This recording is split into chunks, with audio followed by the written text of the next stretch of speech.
अस्सलाम वालेकुम वरहमतुल्लाह बरकातहू। मैं मुमताज़ तारिक तुसां ॾे पियो वखरी ॻाल्हि। ॾींहं ते तक़रीबन 12 वज गए ते धुंध तकूं बैकग्राउंड हाली भी दिसदी पई सी। ये सिज दा ते धुंध दा मुकाबला जारी है। ये डेगी नो कुछ धुप निकल आंदी है, कहीं वेले छुप वेंदी है। ते मैं तकूं अज दसण चाहंदुमि कि ये मेरा घर है। मेरा जो घर का रस्ता होंदा हा वो ई पासों होंदा। ये मेरा घर का मेन गेट है। तो ये जरा है ना पिछों ये रस्ता वेंदा हा इथों इवें इवें सीधा वन के थोड़ा इन ते फिरदा पिछे सड़क के उत्ते पुज वेंदा हा। ये डेरे पे भनी त्रुटी पई है जी जा। ये मेरी बैठक होंदी है। इतना बड़ा 30-35 साल असां वक्त गुजारे। बैठक मेरे को तोड़नी पै गया।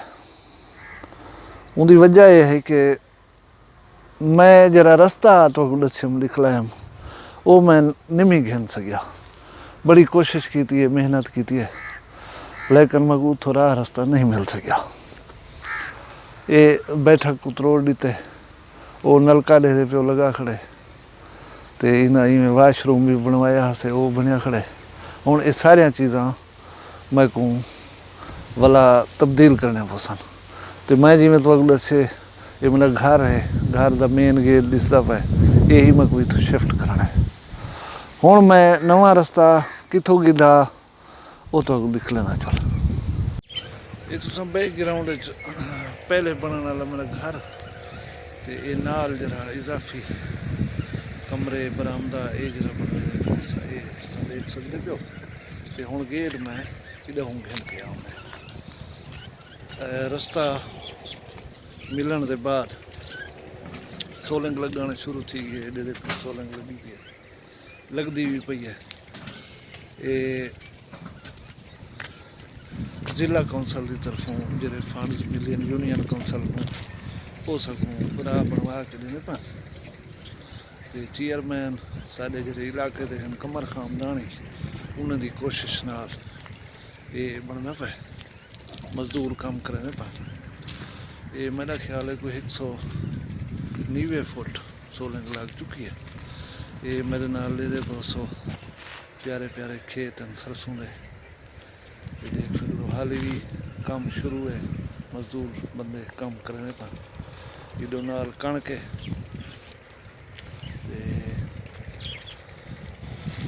ये सोलिंग लगती पी है। दे बहुत सौ इहदे उत्ते सिल्लां विछा दी चंगा रेत जी उत्ते सटे सन।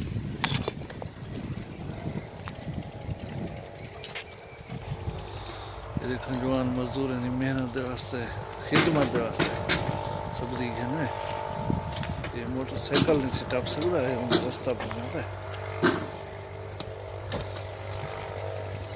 ये सोलिंग की तनसीब का काम जारी है।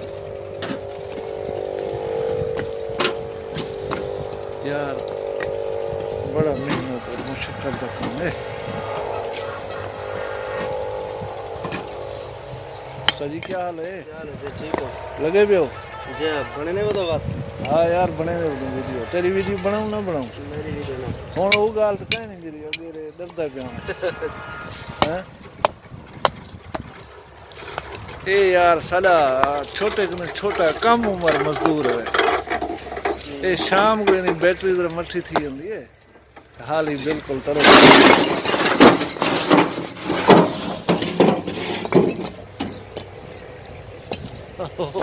वो खड़ी हाथ हिला मामा। Thank you. ये जवान लगे पे सिल्ला चाह के देने बैठन। वो उस्ताद जरा है सिल्ले को उठा लेना बैठे।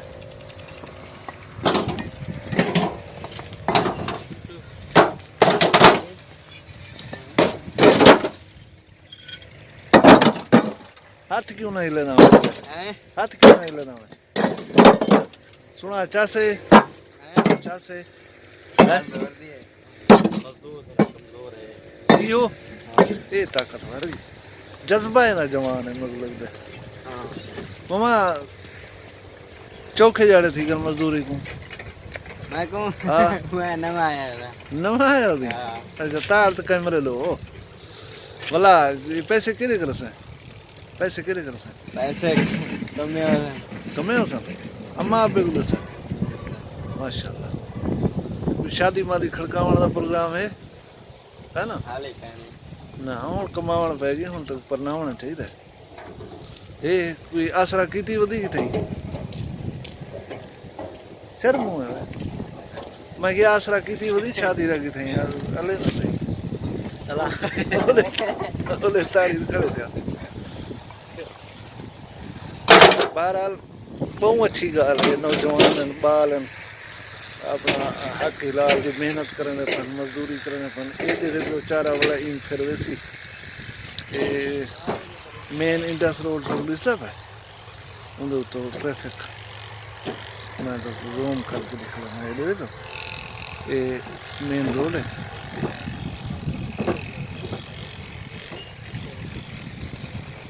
ते मेरा रास्ता उत्थां ये जरा टावर दिसदा पे ये टावर कने रोड दे उत्ते मैं चलसी ये दे ये टावर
ਇਹ ਹਾ ਸਾਡਾ ਅੱਜ ਦਾ ਵਲੌਗ ਦਿਹਾਤ ਦੀ ਜ਼ਿੰਦਗੀ ਦੇ ਵਿੱਚ ਅੱਗੇ ਇਹ ਸਮਝਾਵੇ ਨਾ ਕਿ ਸ਼ਹਿਰ ਠੀਕ ਹੈ ਦਿਹਾਤ ਜਿਹੜਾ ਹੈ ਠੀਕ ਹੈ ਨਹੀਂ ਲੇਕਿਨ ਹੁਣ ਸ਼ਹਿਰ ਤੇ ਦਿਹਾਤ ਦੇ ਵਿੱਚ ਥੋੜੇ ਫਰਕ ਰਹੇਗਾ ਕਿਉਂਕਿ ਬੇਸਿਕ ਸਹੂਲੀਅਤ ਉਹਨਾਂ ਟੈਲੀਫੋਨ ਬਿਜਲੀ ਤੇ ਜਾਂ ਕੋਈ ਚੀਜ਼ ਖਰੀਦ ਕਰਨ ਵਾਸਤੇ ਤੋਂ ਸ਼ਹਿਰ ਵਜਣਾ ਪੈਂਦਾ ਹੁਣ मैं अपने इलाके की गाल करा तो इतना कोई अगर नहीं मिलता तो एक अच्छा डॉक्टर बवक्त ज़रूरत नहीं मिलता बाकी खरीदारी की चीज़ भी जी दुनिया जहान की गिनना चाहो मिल रही है लेकिन जी शहर की देहात की आबो हवा है उनकी पाकीज़गी की क्या बात है उनकी हिंदी क्या बात है साफ सुथरी इतना बालन काठी अगर तुम मवेशी भी हर घर देहात होने पे खीर लस्सी इन चीज़ों के मसाइल जो है वो तो घट थी सकता तो अल्लाह ताला तो खुश रखे सारे भरावां को अपनी हिफ्ज़ो मान च रखे मैं कोई ज़्यादा दसो अज की मुलाकात की है तो ना अगू तो कोई गाल उसी तो इंशाअल्लाह राबते च दसो अल्लाह मौला तो खुश रखे चैनल सारा पसंद आंदा होए सब्सक्राइब किया करो जिमें मैं आदा ब्याम के दोस्तों को भी रिकमेंड किया करो साढ़े चैनल को डिठा कर सब्सक्राइब किया कर ताकि असा अच्छी अच्छी वीडियोज़ तुसें आंदे रहो ये बेसिकली साड़ी एक हौसला अफजाई है तुम्हारे तरफ उम्मीद है तुसां साडी हौसला अफजाई करे सो, वीडियो को लाइक करे सो, पसंद करे सो। ये धुप को मैं कंड की ना, वीडियो की क्वालिटी अच्छी का नहीं आती कोई, लिहाजा मैं सेज लो ताड़ खड़ा, वीडियो वेरी बेस्ट होंगी है। इसी लाने कम कार थी ना मैं जेरे वे फाइनल थी वैसी तो लिखे सा इंशाअल्लाह। अल्लाह तो खुश रखे। इजाज़त दे सो, अल्लाह हाफिज़।